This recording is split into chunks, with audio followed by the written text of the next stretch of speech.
It can be easy to think of St. Thomas Aquinas as a disembodied brain. It's so rare for him to break the fourth wall that we forget he had a real life which informed the philosophy and theology he produced. But lest we forget, in addition to being a brilliant scholar, St. Thomas Aquinas was also a priest and a religious, and there were few things he so enjoyed explaining as the life he embraced.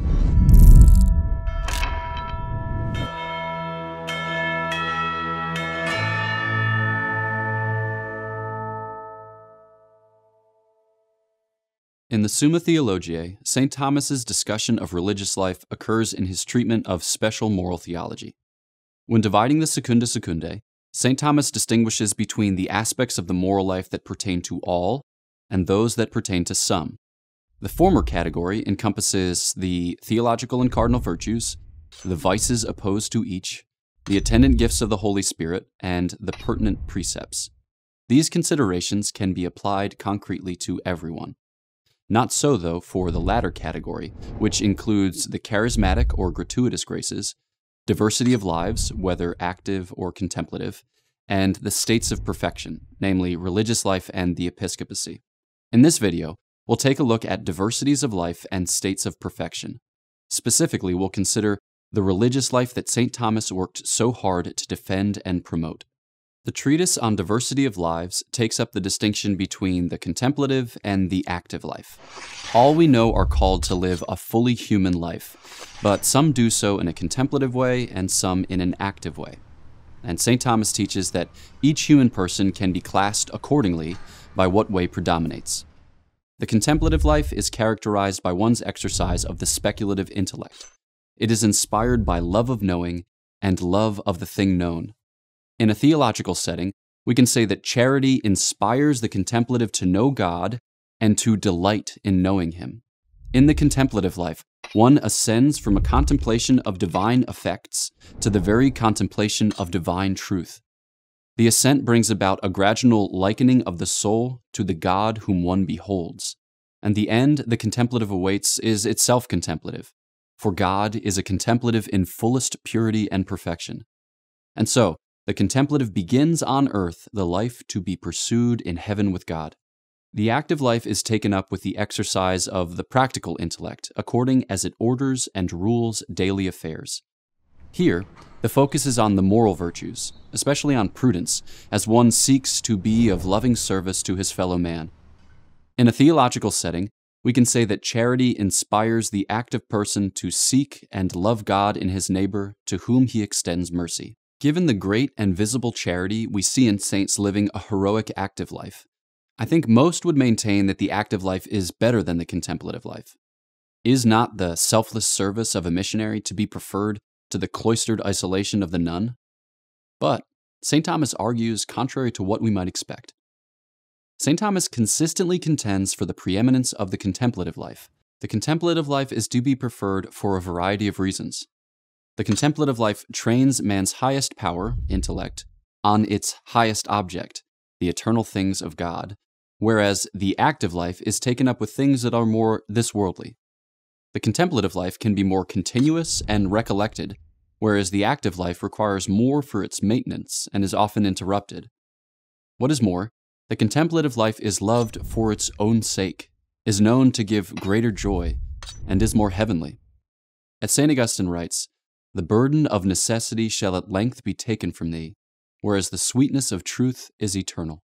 Now, this being said, there are certain circumstances in which the active life is to be preferred, since it is better in attending to the needs of the present. St. Thomas goes on to talk about states of perfection.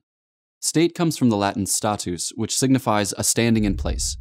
The idea is that a state imparts a firmness of the will, or permanent service of some sort.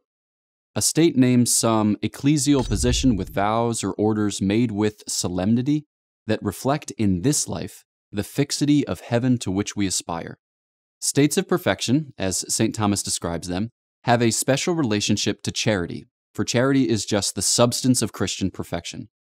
While no one can be perfectly perfect in this life, the religious state binds one to the perfect pursuit of charity, through divine service in a life shaped by the virtue of religion. The evangelical counsels of poverty, chastity, and obedience, to which religious bind themselves, are an especially focused way of living the precepts of the new law.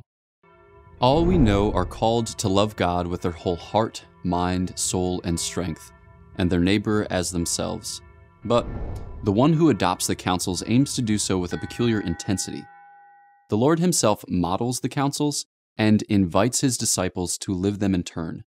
We see this invitation accepted by the apostles and rejected by the rich young man.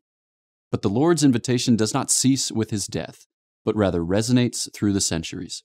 The vows, we said, equip the religious with perfect means for the attainment of charity. We're not saying that a religious qua religious is therefore more charitable than married persons. We are saying, though, that in the ordinary course, a life shaped by the vows is more conducive to perfection than otherwise. You can think of this in terms of heaven. Religious life tries to create a culture in which heaven touches earth. Religious life approximates the contemplative worship of beatitude and sets aside those things which undermine or distract from it. In heaven, you will worship the Most High God in the communion of saints. You will not file taxes. St. Thomas describes how the vows themselves are perfectly tailored towards this end. First, they cool concupiscence by healing the lust of the eyes, the lust of the flesh, and the pride of life. Second, they curb solicitude for secondary goods by setting aside possessions, family, and self-rule. Third, the vows themselves are an act of worship, since they offer the whole person, possessions, body, and soul. When explaining this, St. Thomas takes an image from St. Gregory the Great. A little background to appreciate the point. Recall that in the Old Covenant, priests offered sacrifices and oblations of various kinds. In most cases, part of the host would be given to God, part to the priest, and part to the offerer himself. The exception was the whole burnt offering, or Holocaust offering.